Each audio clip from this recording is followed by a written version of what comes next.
Hello everyone. आज हम लोग बात करने वाले हैं total internal reflection in a prism. अब देखिए, total internal reflection in a prism के बारे में बात करें तो आपको प्रिज्म के बारे में चीज़ें पता होनी चाहिए, उसके बाद जाकर आप इसमें देख सकते हैं। देखो, टोटल इंटरनल रिफ्लेक्शन आपको पता है जब आपकी क्या करती है, कोई रे ऑफ लाइट आपकी डेंसर मीडियम से रेयर मीडियम की ओर आती है, और जो उसका इंसिडेंट एंगल होता है, वो आपका जब बड़ा होता है क्रिटिकल एंगल से, तब जाके वहाँ पे क्या मिलता है, आपको टोटल इंटरनल रिफ्लेक्शन मिलता है। और क्रिटिकल एंगल आपको पता है, क्रिटिकल एंगल वो एंगल है, ध्यान रखिएगा, ये आपकी डेंसर है, ये आपकी रेयर है, सॉरी ये रेयर मीडियम मान लो, यहाँ पे डेंसर है, ये लाइट आ रही है। वो इंसिडेंट एंगल जिसके लिए आपका जो रिफ्रैक्टिव एंगल जो होता है वो 90 डिग्री हो जाता है, इसको हम क्रिटिकल एंगल कहते हैं, ध्यान रखिएगा। मैं रिपीट कर रहा हूँ, आपकी लाइट डेंसर से रेयर मीडियम में जा रही थी, लेकिन आपका वो इंसिडेंट एंगल जिसके लिए आपका रिफ्रैक्टिव एंगल 90 डिग्री हो जाए, देखो रिफ्रैक्टिव जब 90 हो जाएगा तो जहाँ पे इंसिडेंट होगा ना, वो आपका क्रिटिकल कहलाएगा, ध्यान रखिएगा, इसे आप क्रिटिकल एंगल कहते हो। अब ये चीज़ें होने के बाद देखिए, अब ध्यान रखिएगा, प्रिज्म कैन बी डिफरेंट, ये देखो मैंने बता रखा है, prism can be differentiate angles के डिपेंड पे। इनको हम 3 पार्ट में तोड़ रखा हम लोगों ने प्रिज्म को, ध्यान रखिएगा। पहला ये है, दूसरा ये, तीसरा है। पहला जो है राइट एंगल आइसोसेलेस।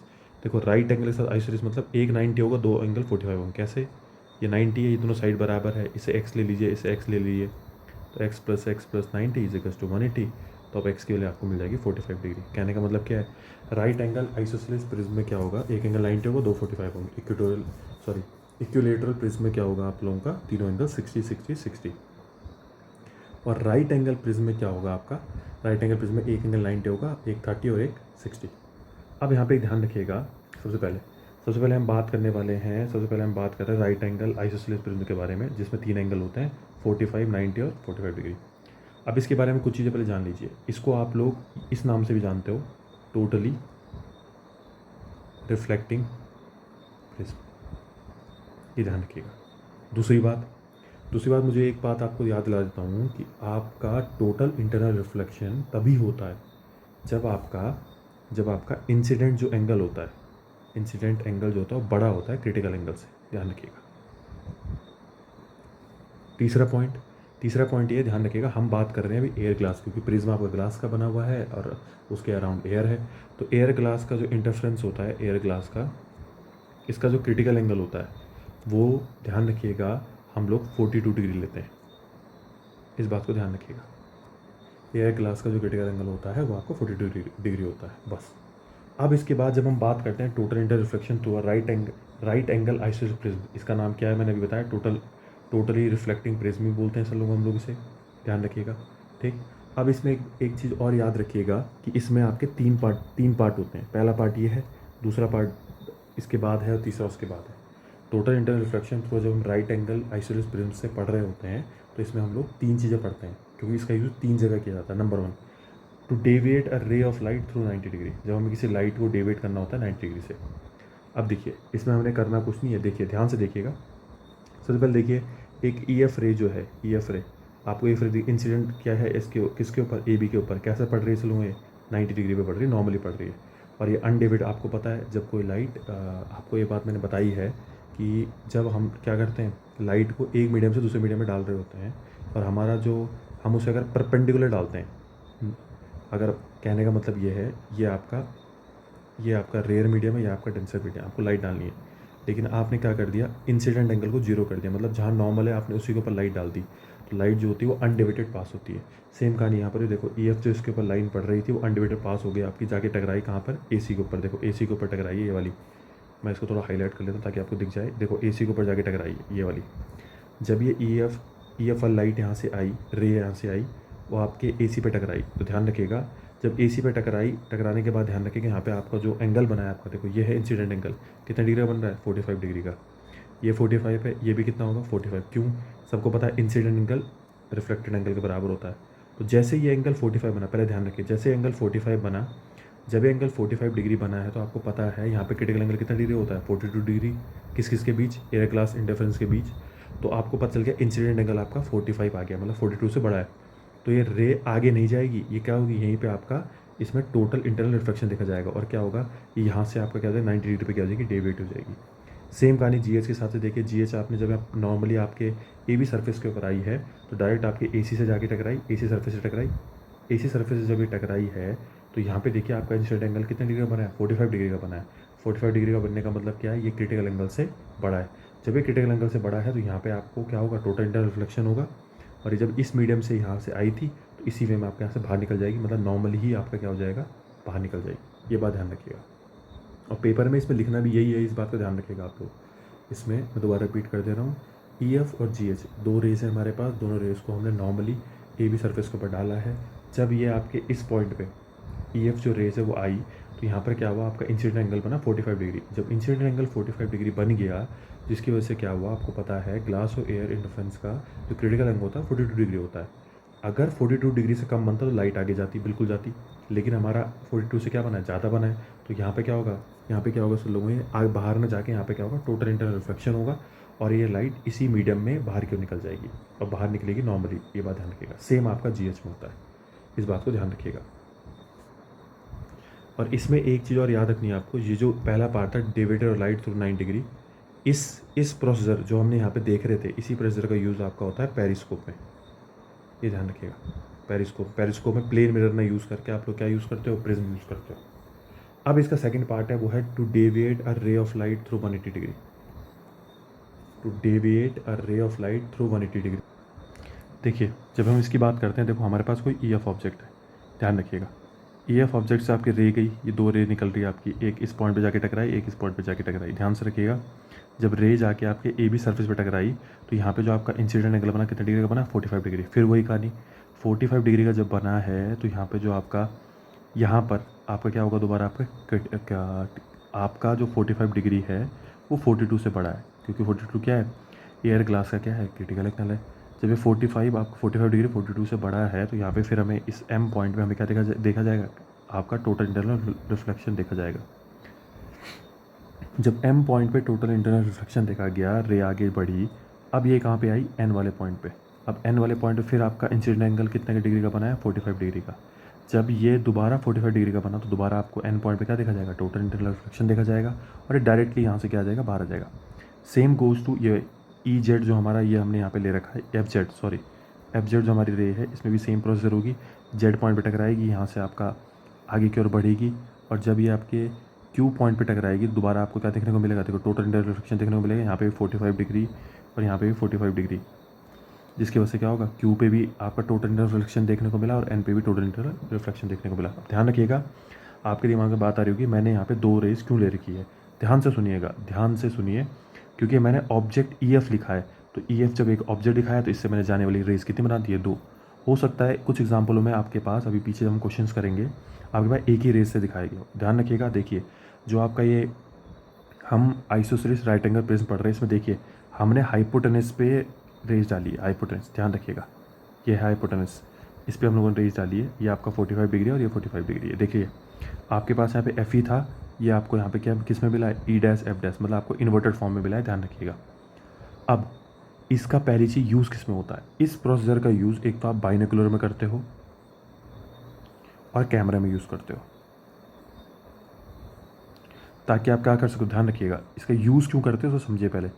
हम यहाँ पे इमेज को इन्वर्ट करते हैं, उल्टा करते हैं, लेकिन ध्यान रखिएगा जो FE था वही हमने E', F' में उल्टा बनाया, लेकिन हमने इसमें किसी भी प्रकार की इसकी इंटेंसिटी का लॉस नहीं किया।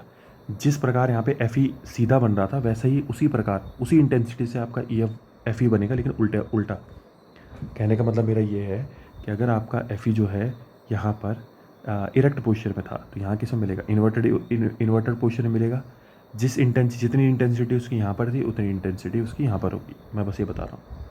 अब ध्यान सुनिएगा, इसमें एक लाइन है जो आप लोगों को समझ नहीं आएगी, to deviate a ray of light 180 degree. इसका मतलब क्या है, ध्यान रखिएगा, 90 डिग्री पे इस साइड से वो डेविएट होती है और 90 डिग्री से इस साइड डेविएट होती है, तो टोटल आपका कितना हो जाता है, 180 डिग्री। ध्यान रखिएगा। अब जो थर्ड है हमारा वो है to erect an inverted image without deviation.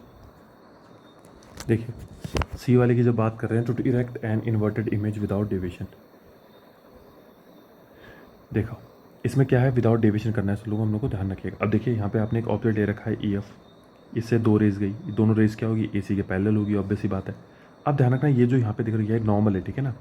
इन दो पॉइंटों पे आपने एक चीज़ नोटिस करी इन दो पॉइंटों पे जब ये रे अंदर इंटर हुई तो यहाँ पे इन दो पॉइंटों में क्या हुआ है, देखो ये नॉर्मल है और ये पॉइंट आपका अगर जेड डैश और जेड है, इन दोनों पॉइंट पे क्या हुआ, इन दोनों पॉइंट पे आपका रिफ्रैक्शन हुआ है। रिफ्रैक्शन होकर रे कहाँ पे आई, इस पॉइंट पे आई और इस पॉइंट पे आई।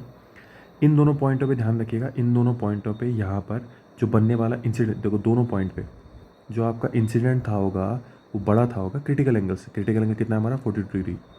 जब बड़ा था होगा तभी तो हमें क्या देखने को मिला, इन दोनों पॉइंट में हमें क्या देखने को मिला, टोटल इंटरनल रिफ्लेक्शन। उसके बाद रेज ये क्या करी, इन दो पॉइंटों पे आपकी क्या हुई है, इंसिडेंट हुई है, जिसकी वजह से क्या हुआ, आपकी जो रेज है वो एसी के क्या हो गए, पैरेलली बाहर निकल गई। अब यहाँ पे एक और चीज़ ध्यान रखिएगा, देखो यहाँ पे ई एफ था और यहाँ पे क्या बना, एफ डैश ई डैश, मतलब ये आपका इरेक्ट पोजिशन में था, इसे आपने किस पोजिशन में ला दिया है, इन्वर्टर पोजिशन में ला दिया, ये बात ध्यान रखिएगा। अब यहाँ पर एक और चीज़ ध्यान रखिएगा, इसका यूज़ किस में किया जाता है, इसका यूज़ जो है वो किस में किया जाता है, ध्यान रखिएगा। आपने स्लाइड प्रोजेक्टर अपने स्कूल में देखे होंगे, वहाँ इन लोगों का यूज़ किया था। पुराने जो स्लाइड प्रोजेक्टर होते थे उनमें इसका यूज़ किया जाता था, ध्यान रखिएगा। जिसमें आपकी पिक्चर जो है, पिक्चर बाई पिक्चर आपको दिखाया जाता था, उनमें इनका यूज़ किया जाता था। अब अभी तक जो भी हमने ये तीन प्रोसेसर पढ़ी, ये तीनों प्रोसेसर किसकी थी, ये तीनों प्रोसेसर थी आपकी राइट एंगल आइसोसेलेस प्रिज्म की, ध्यान रखिएगा। अब जिसके बारे में हम बात करने वाले हैं वो है आपका total internal refraction through an equilateral prism. और देखो एक चीज़ मैं आपको बताता हूँ, सबसे आसान है इक्विलेटरल प्रिज्म। क्यों, तीनों एंगल आपके कितने बनते हैं, 60 60 60 बनते हैं, जिसकी वजह से क्या होता है, आपको सॉल्व करने के लिए आसान हो जाता है। अब देखिए इसमें, देखिए इसमें ये पी क्यू, एक आपकी पी क्यू रेज है, ध्यान रखिएगा जैसा प्रोसीजर पी क्यू का है सेम आपका पी डैश क्यू डैश का होगा। तो मैं आपको सिर्फ एक बता रहा हूँ, देखिए पी क्यू रेज जो है वो हमारे किस सरफेस पे इंसिडेंट हुई है, एक्स वाई पे इंसिडेंट हुई है। एक्स वाई पे कैसे इंसिडेंट हुई है, नॉर्मली इंसिडेंट हुई है। यहाँ जब नॉर्मल इंसिडेंट हुई है तो आपको पता है इसमें किसी प्रकार डेविएशन नहीं होगा और डायरेक्ट आगे किस पॉइंट पे टकरी है, आर पे। जब आर पॉइंट पे है तो देखो यहाँ पे आपका इंसिडेंट एंगल कितना हो गया, 60 हो गया। अब आपको पता है इंसिडेंट एंगल जो है आपका बड़ा है किससे, 40 डिग्री से। तो बताओ आर पे क्या मिलने वाला है, टोटल इंटरनल रिफ्लेक्शन मिलने वाला है। जैसे ही आपको टोटल आर पे टोटल इंटरनल रिफ्लेक्शन मिलेगा तो ये क्या करेगी, यहाँ से डायरेक्ट आउटवर्ड बाहर आएगी आपकी, मतलब बिना डेविएशन के बाहर की ओर आएगी। और ध्यान रखिएगा जब ये बाहर आएगी तो किस एंगल पे बाहर आएगी, 90 डिग्री पे बाहर आएगी। दूसरी चीज़, ये 60 है तो सबको पता आई बराबर आर होता है, तो ये 60 है तो ये भी कितना होगा आपका 60 होगा। तो यहाँ पर जो आपने प्रोसीजर देखी ये क्या है कि आपके एक्स वाई सरफेस पे जब पी क्यू रे पड़ रही है नॉर्मली, तो आपके आर पॉइंट पे टकराकर अगर वो अपना जो इंसिडेंट एंगल है वो क्रिटिकल एंगल 42 से बड़ा बनाती है, तो ध्यान रखना दोबारा आप यहाँ पे क्या देखा, आर पे क्या देखा जाएगा, टोटल इंटरनल रिफ्लेक्शन देखा जाएगा, जिसकी वजह से रे क्या आ जाएगी, फिर नॉर्मली क्या आ जाएगी, बाहर आ जाएगी। अब यहाँ पर एक और चीज़ ध्यान रखिएगा, जब पी डैश क्यू डैश भी सेम प्रोसेस अपनाएगा तो एक और चीज़ ध्यान रखिएगा, जो आपकी यहाँ पर रेज निकलेंगी, जो यहाँ पे आपकी रेज निकलेंगी, उसको एक चीज़ ध्यान रखिएगा, जैसे ये आपकी रेज निकल रही है यहाँ से, ये कौन सी वाली है, आर एस वाली, ये परपेंडिकुलरली बाहर निकलती है, बात ध्यान रखिएगा। और ये आपका सब कुछ इसीलिए हो रहा है क्योंकि जो पॉइंटों पे आपका इंसिडेंट एंगल क्रिटिकल एंगल से बड़ा हो रहा है वहीं पर टोटल इंटरनल रिफ्लेक्शन देखा जाएगा। इस वाले में सिर्फ एक ही प्रोसेसर है, ध्यान रखिएगा। अच्छा ये देखिए, ये है थर्ड, ये टी आई आर मतलब टोटल इंटरनल रिफ्लेक्शन ऑफ, ये देखिए। अब हम आए राइट एंगल प्रिज्म में, राइट एंगल प्रिज्म वही 30 90 60, ठीक है। इसमें देखो एक प्रोसेसर तो ये वाला है, लेकिन दो प्रोसेसर इसमें ऐसे ही हैं जिनमें से लोगों आपका टी आई आर नहीं होता है, ध्यान रखिएगा, इसको ध्यान से सुनिए मैंने क्या बोला। एक प्रोसेसर इसमें ऐसा है जिसमें आपका टी आर होता है और दो प्रोसेसर ऐसे हैं जिसमें टी आर नहीं होता है। देखिए यहाँ पे क्या हो रहा है, ये पी क्यू रेज आपकी ध्यान रखना नॉर्मली इंटर हुई, जब ये नॉर्मली इंटर हुई, ये हम कौन सा प्रिज्म पढ़ रहे हैं, अब हम राइट एंगल प्रिज्म पे आके ध्यान रखिएगा। परपेंडिकुलरली इंटर हुई तो देखो ये आर पे इंसिडेंट एंगल कितना बना, यहाँ पे 60 डिग्री बना, यहाँ पे 60 बना, यहाँ पे 60 बना, मतलब इंसिडेंट 60 है तो ऑब्वियस बात है रिफ्लेक्टिव भी कितना होगा, 60 होगा। जब इंसिडेंट 60 बना, आपको पता है 60 बना है तो ये 42 से क्या है, बड़ा है, मतलब आपके क्रिटिकल एंगल से बड़ा है। क्रिटिकल एंगल से बड़ा है तो यहाँ पे क्या देखा जाएगा, टोटल इंटरनल रिफ्लेक्शन। लेकिन जैसे ही यहाँ पे से रे पास हुई, हमने एक चीज़ नोटिस करी, क्या कि एस वाले पॉइंट पे जो एंगल बना है वो कितना बना है आपका 30 डिग्री, और 30 डिग्री आपको पता है छोटा है 42 डिग्री से, इसीलिए रे यहाँ पे क्या हो गई आपकी, रिफ्रैक्ट हो गई बाहर। ग्लास से एयर गई इसलिए नॉर्मल, देख लिए ग्लास से एयर जा रही है इसलिए नॉर्मल से दूर भाग गई, ये बात ध्यान रखिएगा, इस चीज़ को ध्यान रखिएगा। अब इसमें दो पोर्शन ऐसे हैं, refraction but no T R, ध्यान रखना, किसमें, आपके राइट एंगल प्रिज्म में। इसमें देखिए सबसे पहला प्रोसेसर क्या है, जब आपने क्या करा, देखो यहाँ पे ध्यान रखिएगा, इधर पे देखिए आपने क्या करा, इसकी जो बेस, जो आपका इसका बेस था एग्जैक्ट, आपने उस पर लाइन को परपेंडिकुलर डाला था। यहाँ पे जब आपने जो इसका एक्स वाई सरफेस है इस पर आपने कोई लाइन को परपेंडिकुलर डाला, वो आर पे आया, लेकिन आर पे वो कितना डिग्री का एंगल बना रहा है आपका 30 डिग्री, और आपको पता है 30 डिग्री क्या 42 से कम है, तो ऑब्वियस सी बात है यहाँ पर क्या नहीं होगा सर लोगों आपका, यहाँ पर आपका किसी भी टाइप का टोटल इंटरनल रिफ्लेक्शन नहीं होगा, और रे क्या कर जाएगी आर के थ्रू यहाँ से बाहर होके रिफ्लेक्ट हो जाएगी। ये हम किस प्रिज्म की बात कर रहे हैं, आपके राइट एंगल प्रिज्म के बारे में बात कर रहे हैं। सेकंड में क्या है कि अगर आप देखो ध्यान सुनिएगा, इसमें एक चीज़ आप नोटिस कर रहे हो, बेस में जब हमने बेस वाली उस पर जब हमने परपेंडिकुलर डाला तो हमको क्या मिला, टोटल रिफ्लेक्शन देखने को मिला है, क्योंकि वो उसके एंगल्स पे डिपेंड कर रहा है।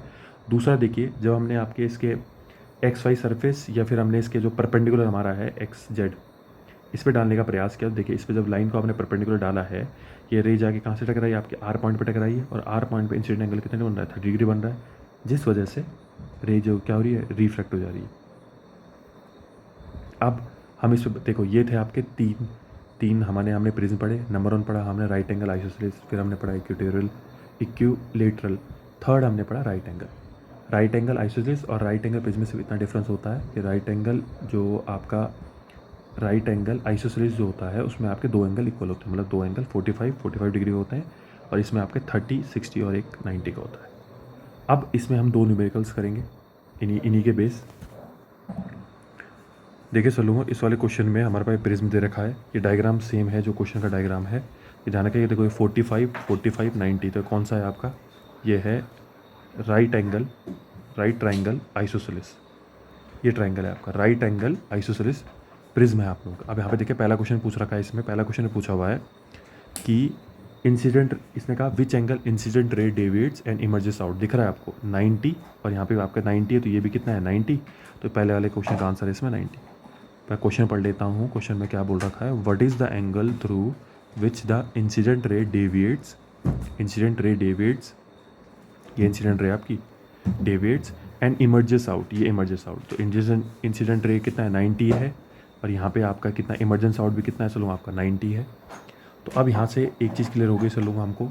सेकंड क्वेश्चन पूछा गया है कि ये जो प्रोसीजर हम यहाँ पे अपना रहे हैं, ये जो पूरा एक्शन हम देख रहे हैं, ये प्रोसीजर किस इंस्ट्रूमेंट में देखा जाता है, तो ध्यान रखिएगा, मैंने आपको जस्ट थोड़ी देर पहले बताया था, ये देखा जाता है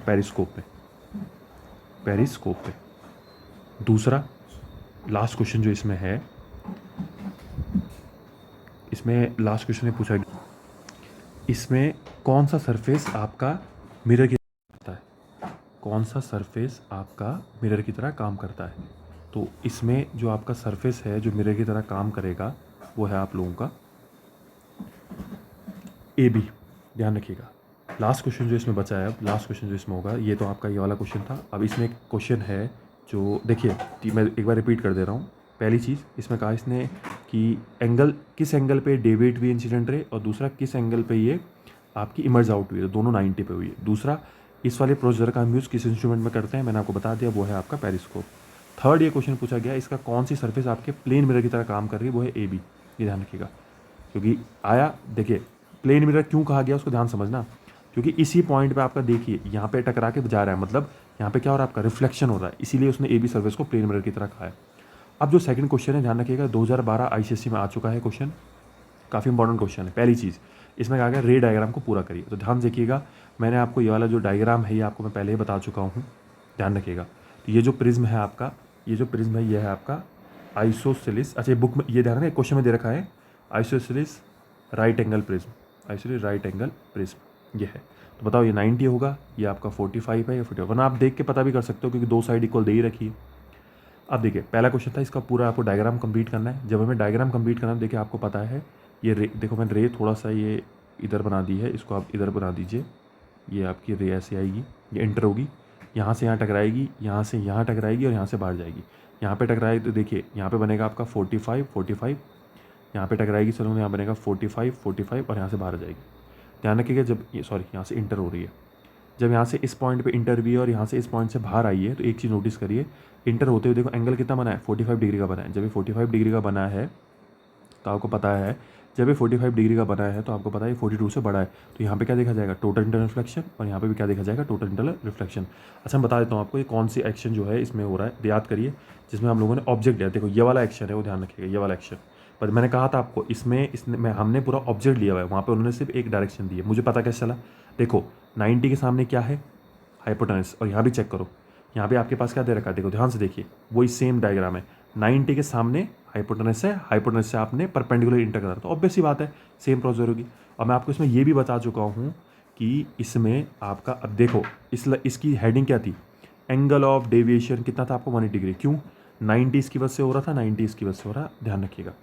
सेकंड क्वेश्चन में पूछा जाता है इसका यूज़ किस में किया जाता है, हमने पढ़ाया था उसमें, अभी आपको बताया था बाइनोकुलर में आप इसका यूज़ करते हो, कैमरा में किसी चीज़, जब हमें किसी ऑब्जेक्ट को क्या करना पड़ता है, किसी ऑब्जेक्ट को हम लोगों को इरेक्ट से वर्चुअल करना होता है, सॉरी बाइनोकुलर में एक यूज़ करते हैं, दूसरा हम कैमरे में यूज़ करते हैं इसका, क्योंकि देखिए ये मैंने यहाँ पे लिखा हुआ है, ये मैंने यहाँ पे लिखा हुआ है बाइनोकुलर और कैमरे में किस चीज़ के लिए करते हैं, इन्वर्ट करने के लिए करते हैं, जिससे, और ध्यान रखिएगा किसी चीज़ को उल्टा करने के लिए कर रहे हैं लेकिन उसकी इंटेंसिटी सेम होनी चाहिए, बात ध्यान रखिएगा। ये है सर लोगों इस वाले पोर्शन में, आप इसे देखिए समझिए, फिर मुझे बताइएगा आपको ये चैप्टर कैसा लगा। Thank you.